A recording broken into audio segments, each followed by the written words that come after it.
आप सभी का स्वागत है UP academy for civil services में। मैं हूं मानस पांडे। और अगर आप भी तैयारी कर रहे हैं यूपी पीसीएस के मेंस की, वो अगले 2 साल में कोई भी मेंस आप देने की तैयारी कर रहे हैं, तो आप इस वीडियो को स्किप मत करिएगा।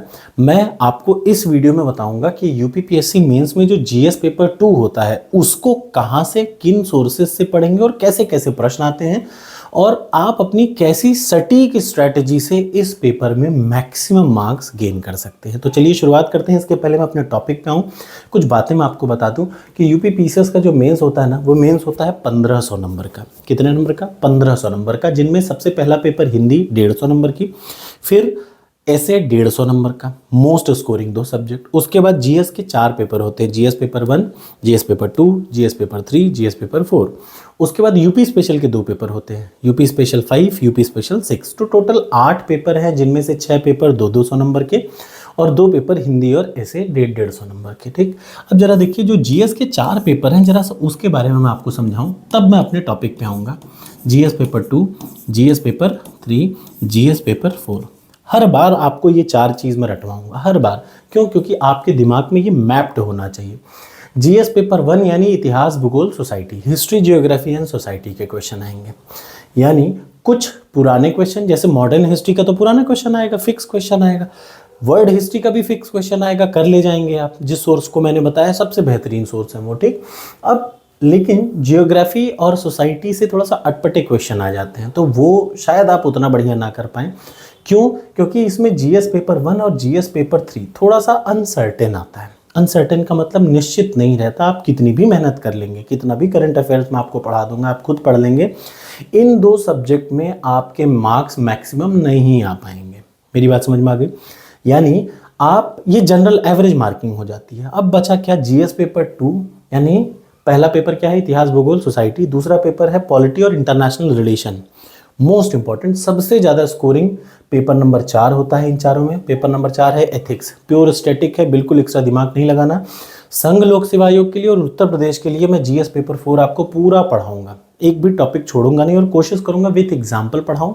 और आपको ये भी बताना चाहूँगा कि अगर आप विथ एग्जाम्पल जैसा मैं आपको बता रहा हूँ उस हिसाब से आपने अपने उत्तर को लिखा, तो ये पेपर में आप मैक्सिमम मार्क्स भी गेन करेंगे।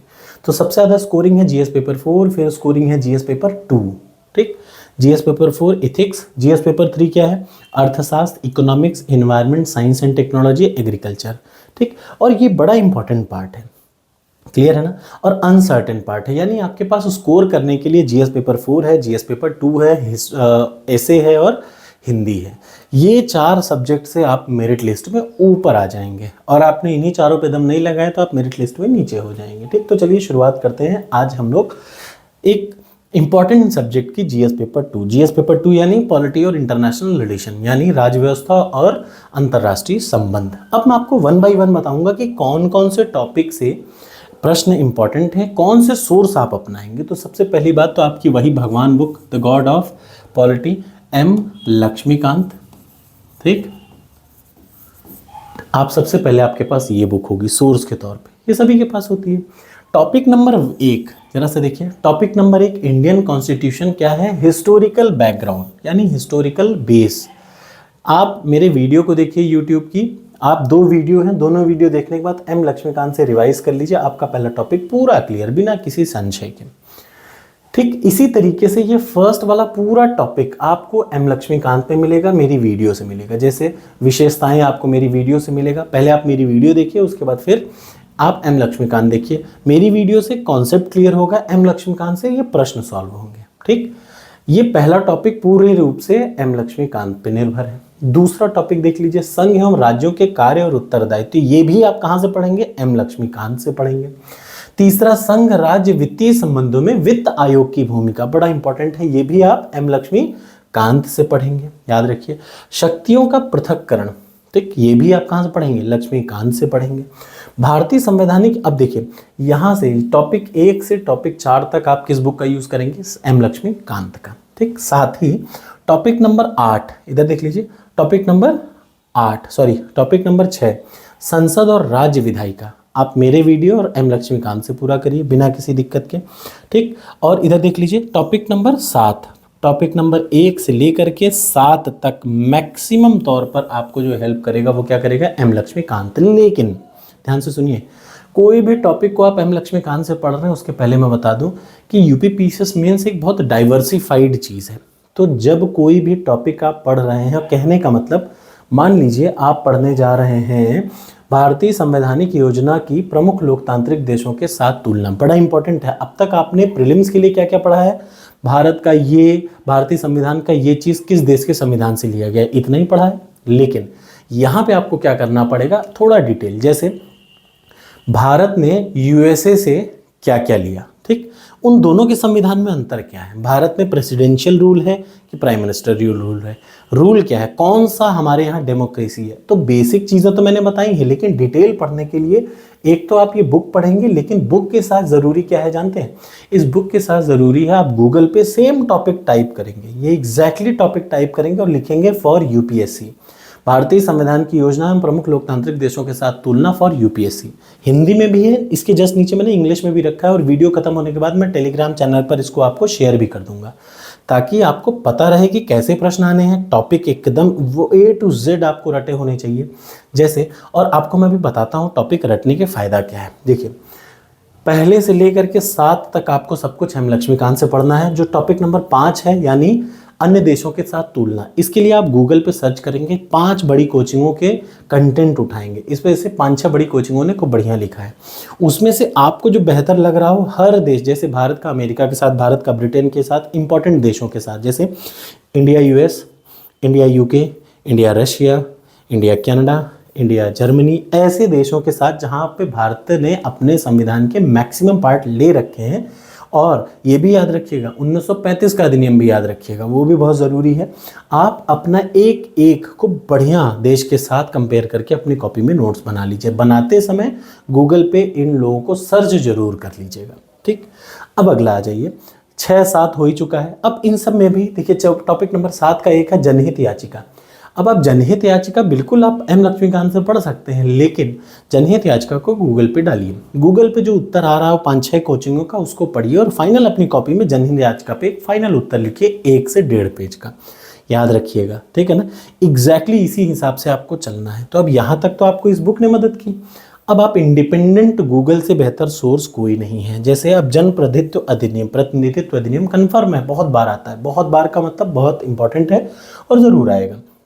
और एक और चीज़, आप इसके लिखे हुए एक एक टॉपिक को इंपॉर्टेंट मानिएगा। जैसे मैं ये बताने जा रहा हूँ आपको, देखिए इधर जन प्रतिनिधित्व अधिनियम को आप कहाँ करेंगे, गूगल पे डालेंगे, 4 बड़ी कोचिंगों के नोट्स उठाइए और उसके बाद अपनी कॉपी में खूब बढ़िया 2 पेज का, सिर्फ 2 पेज का जन प्रतिनिधित्व अधिनियम और उसकी इंपॉर्टेंट विशेषताएं लिख डालिए, ठीक। अब देख लीजिए, विभिन्न पदों पर नियुक्ति, या आप एम लक्ष्मीकांत से सीधे पढ़ सकते हैं। जैसे राष्ट्रपति, राज्यपाल, जितने पदाधिकारी हैं संवैधानिक पद पर, उनके बारे में पढ़ लीजिए, ठीक।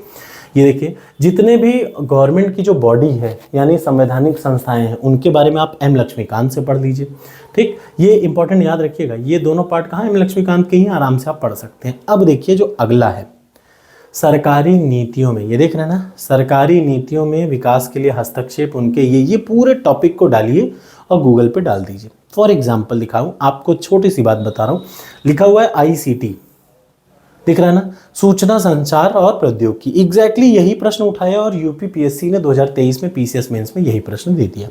अब आप ऐसा समझिए, अभी मैं आपको दिखाऊंगा भी, बट एक एक टॉपिक बड़ा इंपॉर्टेंट है, ये मेरा आपको बताने का मतलब है। अगला देख लीजिए, जो विकास प्रक्रियाएं हैं, ठीक, उसमें गैर सरकारी संगठन जैसे स्वयं सहायता समूह। अब आपको मैं फिर बता रहा हूँ, देखिए गैर सरकारी संगठन मतलब यहाँ लिखा है नाम ना, गैर स्वयं सहायता समूह। तो यूपी पीसीएस 2023 में सीधे सीधे पूछ लिया कि स्वयं सहायता समूहों की उस पर चर्चा करिए, इनका क्या योगदान है उस पर चर्चा करिए विकास की प्रक्रियाओं में। अभी मैं आपको दिखाता हूँ आगे, ठीक।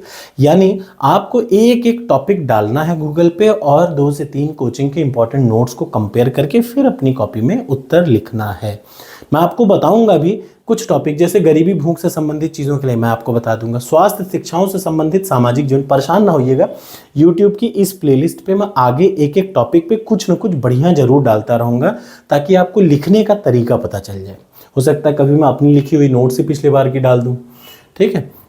अब सबसे इंपॉर्टेंट क्या है, भारत और उसके पड़ोसी देशों से संबंध। ये एक क्वेश्चन जरूर आता है, जैसे भारत भारत में भारत, आप पाकिस्तान, नेपाल, जितने पड़ोसी देश हैं उसके साथ संबंध में आपको क्या करना है, 5 से 7 पन्ने में। जैसे एक पन्ने में भारत पाकिस्तान, एक पन्ने में भारत अफगानिस्तान। सबसे रिसेंट मुद्दा क्या है, भारत और बांग्लादेश आ सकता है, भारत और म्यांमार, भारत और जो नीचे वाला छोटा सा है मालदीव।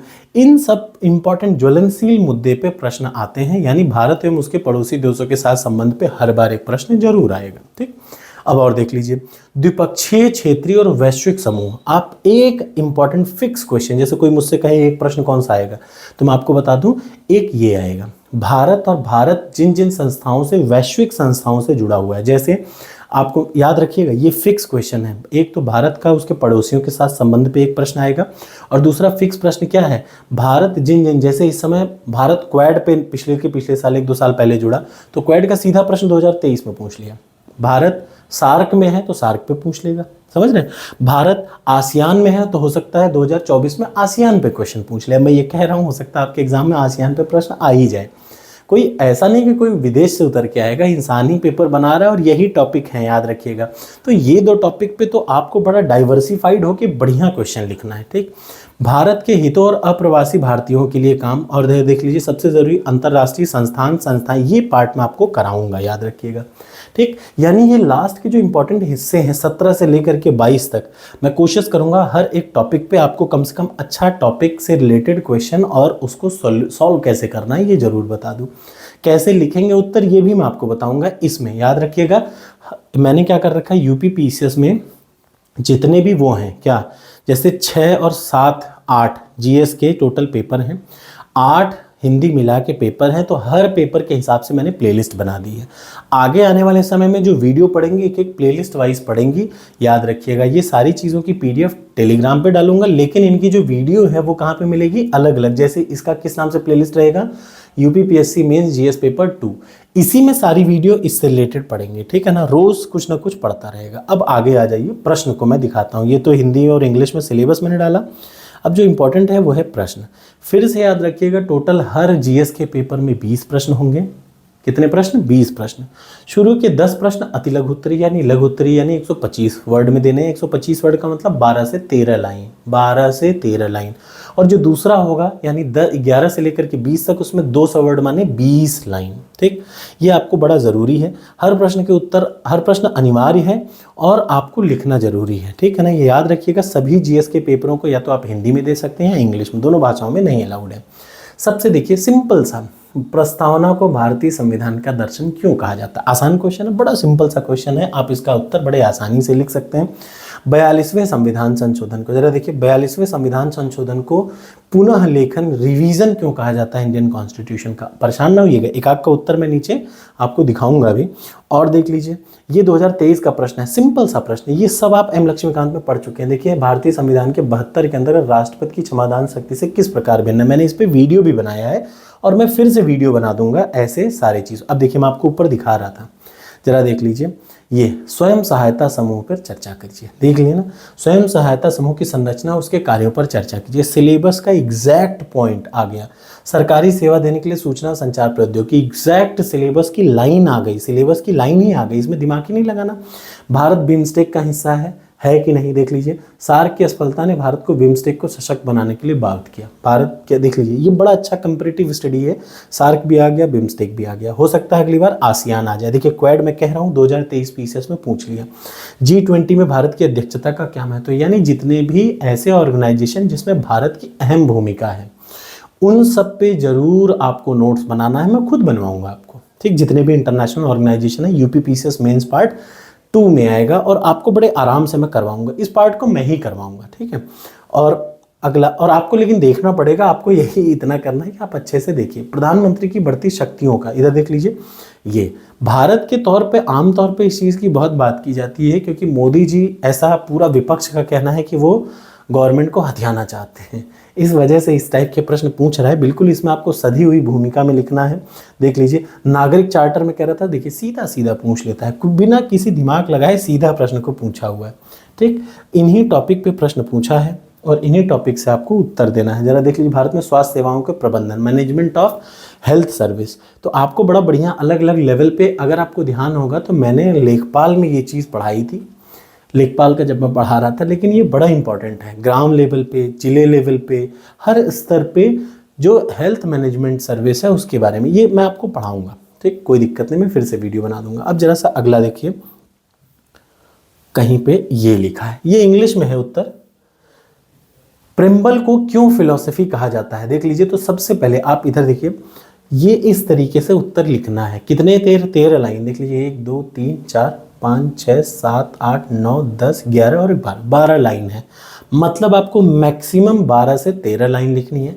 अगर आप अपना उत्तर इस कुछ तरीके से लिखेंगे, ठीक, तो याद रखिए सबसे पहले क्या था, क्यों प्रेम्बल को कहा जाता है फिलोसफी ऑफ कॉन्स्टिट्यूशन, तो पहले इसका कोई आधार तो आप बनाएंगे। तो सुप्रीम कोर्ट का एक कोट आप डालेंगे, तो सुप्रीम कोर्ट ने कहा कि preamble is the key to understand the mind of the framer, जो लोगों ने कॉन्स्टिट्यूशन बनाया उनका मानसिकता क्या थी उसको समझने के लिए क्या है, प्रेम्बल। फिर बाबा साहब अम्बेडकर जी ने भी इसके बारे में लिखा। आप अपने कोटेशन के माध्यम से लिख सकते हैं, जैसे यहाँ पे लिखा है इस जगह पे सुप्रीम कोर्ट ने कहा, अब बाबा साहब अम्बेडकर जी का भी यूज़ करिए ना प्रस्तावना के बारे में। ठीक, कि प्रस्तावना या कौन भारत का आत्मा है, कौन भारत का क्या है, कोई भी एक एक कोटेशन किसी का भी बड़ा याद रखिए। और ये सब बुक में लिखे हुए हैं, ऐसा नहीं कि कुछ नहीं लिखा हुआ है। ठीक है, it is framework for understanding constitution, ये क्या करता है, संविधान में एक एक चीज़ लिखिए। जैसे प्रस्तावना में क्या क्या दिया है, अधिकारों की गारंटी देता है, देखिए फंडामेंटल राइट्स, सिटीजन्स के बारे में बताता है। अरे देखिए वो पूरा का पूरा आपको याद होना चाहिए, we the people of India having solemnly resolved to constitute India into a, यानी आपको एक चीज़ पता होनी चाहिए, प्रेम्बल रटी होनी चाहिए।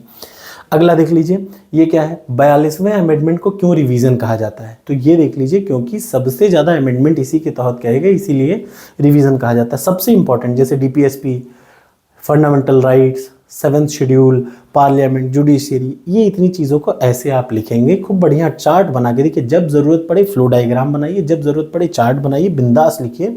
अब 200 वर्ड को आप कैसे लिखेंगे, तो देख लीजिए ये एक एग्जाम्पल है, पॉइंट बाय पॉइंट कितना अच्छे तरीके से लिखा हुआ है।